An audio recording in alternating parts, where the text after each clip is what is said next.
हर शक्ति एक वरदान नहीं होती। कुछ शक्तियां ऐसी होती हैं जो या तो दुनिया को बचाती हैं या फिर उसे जलाकर राख कर देती हैं।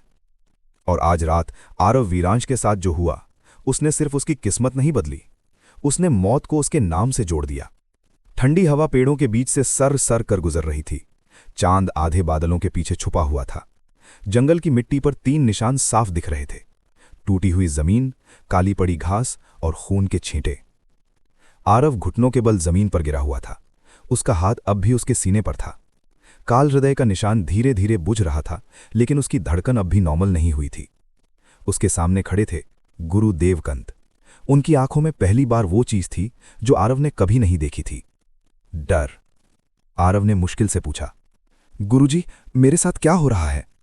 देवकंत कुछ पल तक चुप रहे, फिर उन्होंने धीरे से कहा, जो तेरे अंदर जाग गया है, अगर वो पूरी तरह बाहर आ गया। एक पल की खामोशी, फिर उन्होंने ठंडी आवाज में कहा, तो तुझे बचाने के लिए शायद मुझे ही तुझे मारना पड़े।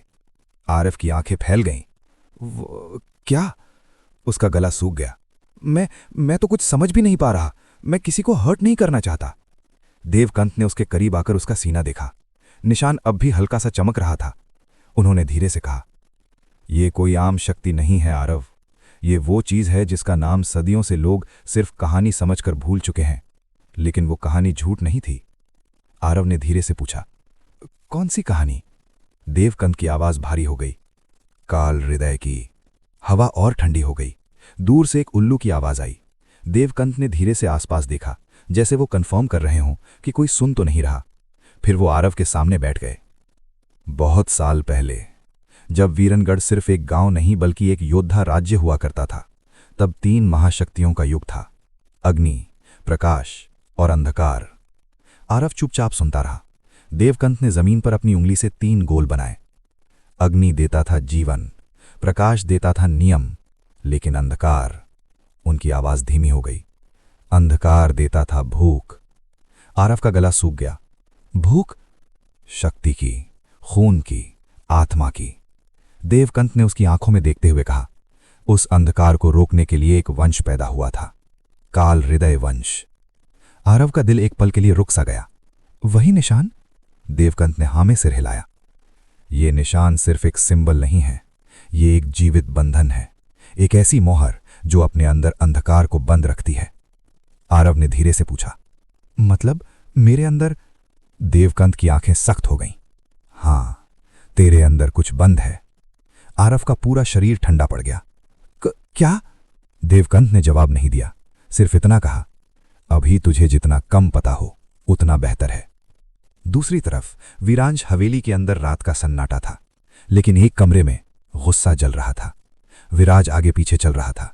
उसके दिमाग में बस एक ही चीज घूम रही थी, आरव, उसका छोटा भाई, वही लड़का जिसे वो सालों से नीचा दिखाता आया था, वही लड़का जो कल तक सबके लिए मजाक था और आज सबके लिए राज बन चुका था। विराज ने जोर से दीवार पर मुक्का मारा।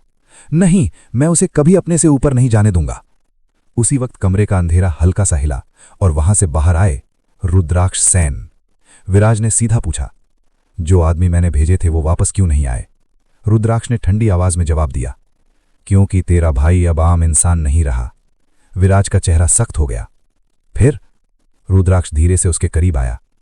फिर अब खेल सिंपल नहीं रहा।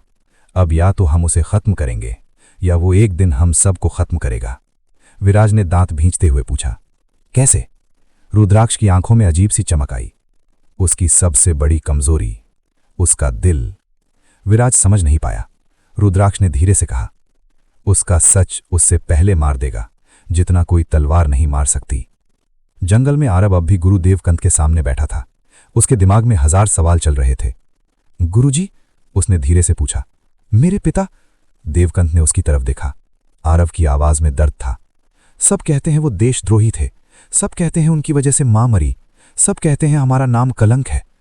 आरव की आंखें भर आईं। सच क्या है? गुरु देवकंत ने कुछ पल तक कुछ नहीं कहा, जैसे वो फैसला कर रहे हों कि कितना सच बताया जाए। फिर उन्होंने धीरे से कहा, तेरे पिता देशद्रोही नहीं थे। आरव की सांस अटक गई। क्या? देवकंत की आवाज भारी हो गई। तेरे पिता वीरांश नहीं, वंश के रक्षक थे। आरव का दिल एक पल के लिए रुक सा गया। रक्षक? उनका असली नाम जो सब जानते हैं वो पूरा सच नहीं था। उनका असली काम था। देवकंत ने धीरे से आसमान की तरफ देखा।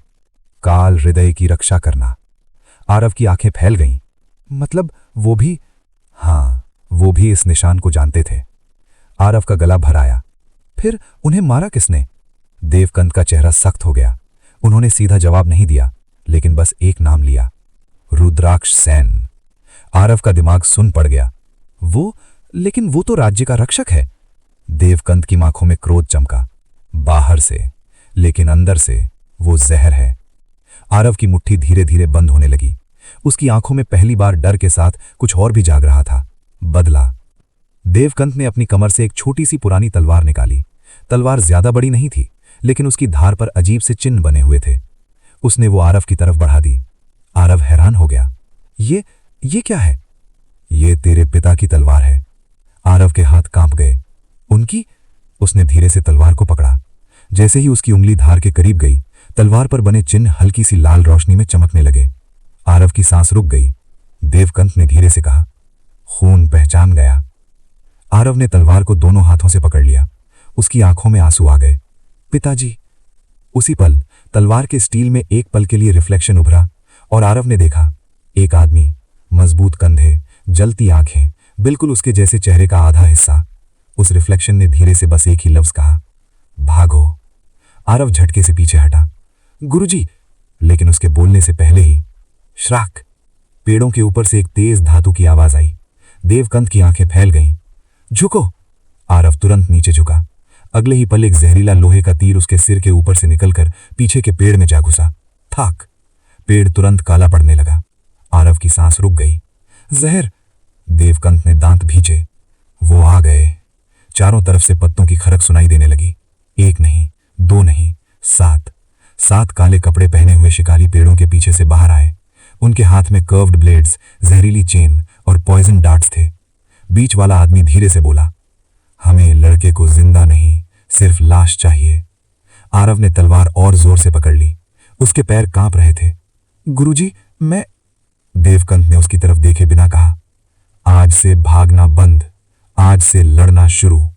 अगले ही पल शिकारी एक साथ उन दोनों पर टूट पड़े। पहला शिकारी हवा में उछलकर सीधा आरव के ऊपर आया। आरव ने इंस्टिंक्ट से तलवार उठाई। क्लैंग। दोनों धार टकराई। आरव के हाथ में तेज झटका लगा। आह। उसने कभी प्रॉपर फाइट नहीं की थी। वो बस किसी तरह वार रोक पाया। दूसरा शिकारी साइड से उसकी कमर की तरफ ब्लेड घुसाने आया, लेकिन उससे पहले वुश। गुरु देवकंत एक बिजली की तरह आगे बढ़े। उनका लकड़ी का स्टाफ सीधा अटा करके गले पर लगा। ठाक। वो आदमी हवा में घूमकर नीचे गिरा। सांस संभाल, देवकंत चीखे। तलवार हाथ से मत छोड़। आरव ने गुस्से और डर के बीच अपनी ग्रिप टाइट की। तीसरा अटैकर उसकी तरफ दौड़ा। आरव पीछे हटा। फिर उसने बिना सोचे तलवार घुमाई। श्रैक। ब्लेड उसके कंधे को छू गया। वो चीख कर पीछे हटा। आरव खुद हैरान रह गया। मैंने? लेकिन उसके पास सोचने का वक्त नहीं था। एक जहरीली चेन उसकी तरफ आई। छाक। वो उसके हाथ के आसपास लपेट गई। आह। चेन जल रही थी, जैसे उसमें एसिड हो। आरव दर्द से चीखा। उसके सीने का निशान फिर से जलने लगा, तेज, बहुत तेज। वही आवाज उसके कान में गूंजी, खून बहा और दरवाजा खोल। आरव ने दांत भींच लिए। नहीं, लेकिन चेन और टाइट होती गई। उसके हाथ से तलवार गिरने वाली थी। उसकी आंखों के सामने अंधेरा छाने लगा और फिर उसने देखा, सामने एक शिकारी ब्लेड लेकर सीधा उसकी गर्दन पर वार करने आ रहा था। वो बच नहीं पाएगा, ये पक्का था। लेकिन उसी पल आरव के अंदर कुछ टूट गया। उसके सीने का निशान एकदम से फटकर चमक उठा। काली लाल एनर्जी उसकी बॉडी के आसपास घूमने लगी। उसके बाल हवा में हिलने लगे। जमीन उसके पैरों के नीचे से क्रैक होने लगी। शिकारी रुक गए। ये क्या है? आरव ने धीरे से अपना सिर उठाया। उसकी आंखों में फिर से वही काली आग। उसने अपना बंधा हुआ हाथ झटके से हिलाया। क्रैक। जहरीली चेन टुकड़ों में टूट गई। शिकारी का रंग उड़ गया। इम्पॉसिबल। आरव ने हवा में हाथ उठाया और उसके पास पड़ी उसके पिता की तलवार अपने आप हवा में उठकर उसके हाथ में लौट आई। गुरु देवकंत की आंखें फैल गईं। तलवार ने उसे चुना। आरव ने धीरे से एक कदम आगे बढ़ा। उसकी आवाज बदल चुकी थी, गहरी, ठंडी, खतरनाक। तुम लोगों ने गलत खून को छेड़ दिया। अगले ही पल वो गायब हो गया। सिर्फ एक काली लकीर दिखाई दी। श्रैक। पहला शिकारी सीधा पीछे गिरा। उसकी ब्लेड 2 टुकड़ों में टूट चुकी थी। थाक। श्राक। वूश। दूसरा, तीसरा, चौथा, एक एक करके सब पीछे गिरने लगे। आरव मूव नहीं कर रहा था, वो लपक रहा था, जैसे उसकी बॉडी किसी और के कंट्रोल में हो। गुरुदेव कंत ने दांत भींचे। ये बहुत जल्दी हो रहा है। आरव का हर वार और डेंजरस होता जा रहा था। उसकी तलवार से निकलती काली लाल चिंगारियां अंधेरे में चमक रही थीं। आखिरी बचा हुआ शिकारी डर के मारे पीछे हट गया। राक्षस! उसने भागने की कोशिश की, लेकिन आरव ने बस अपनी आंखों से उसकी तरफ देखा और उस आदमी की परछाई जमीन से निकलकर उसके पैरों को पकड़ लिया। नहीं, नहीं! वो चीखता रह गया। आरव उसके करीब आया, तलवार उसकी गर्दन के पास रोक दी, बस 1 इंच दूर। आदमी का पूरा शरीर कांप रहा था। बता। आरव की आवाज जमीन के नीचे से आती हुई लग रही थी।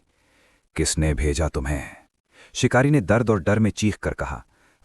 विराज! आरव की आंखें एक पल के लिए और काली पड़ गईं। उसकी सांस रुक गई। विराज? उसका अपना भाई? उसी पल उसकी ग्रिप और टाइट हो गई। तलवार आदमी की गर्दन को छू गई। खून की एक पतली लाइन निकली और उसी सेकंड गुरुदेवकंत जोर से चीखे। आरव, अपने आप को रोक! गुरु की आवाज सुनते ही आरव एक पल के लिए जम गया। उसके दिमाग में एक साथ कई आवाजें गूंजने लगी। मार दे, वो झूठ बोल रहा है, सब दुश्मन है, खून ही रास्ता है। आरव ने अपना सिर पकड़ लिया। आह! उसकी बॉडी कांपने लगी, तलवार हाथ से गिर गई। उसकी आंखों की काली आग हिलने लगी, जैसे 2 अलग रूहें एक ही बॉडी में लड़ रही हों। गुरुदेवकंत तुरंत उसके पास दौड़े। उन्होंने अपने हाथ से आरव के सीने के निशान पर जोर से एक मंत्र मुद्रा लगाई। अस्त्र निग्रह! एक सफेद रोशनी चमकी। आरव का जिस्म झटके से पीछे गया। उसकी आंखों की काली आग धीरे धीरे बुझने लगी। उसकी सांसें टूट रही थीं। उसका शरीर बिल्कुल खाली हो चुका था। और फिर वो घुटनों के बल गिर गया।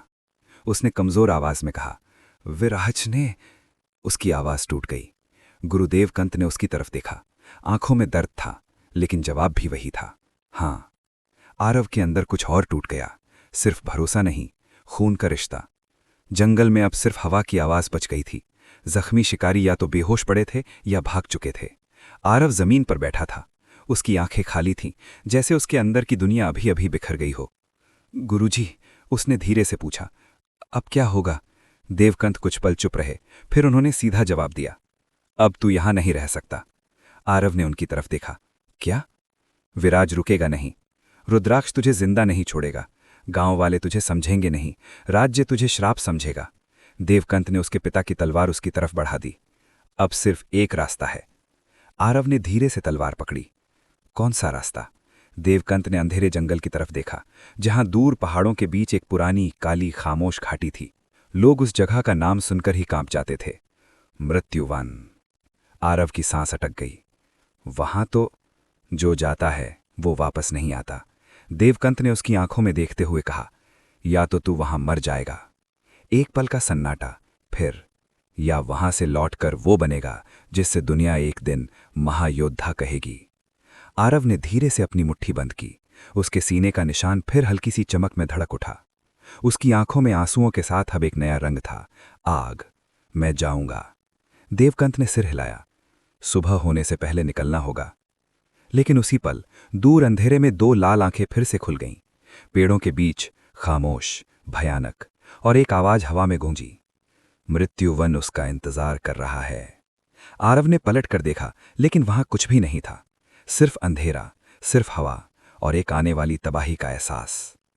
क्या आरव सच में मृत्युवन जाएगा? विराज ने अपने ही भाई को क्यों मरवाना चाहा? आरव के अंदर बंद वो चीज आखिर है क्या? और क्या काल हृदय अब उसका कंट्रोल ले रहा है?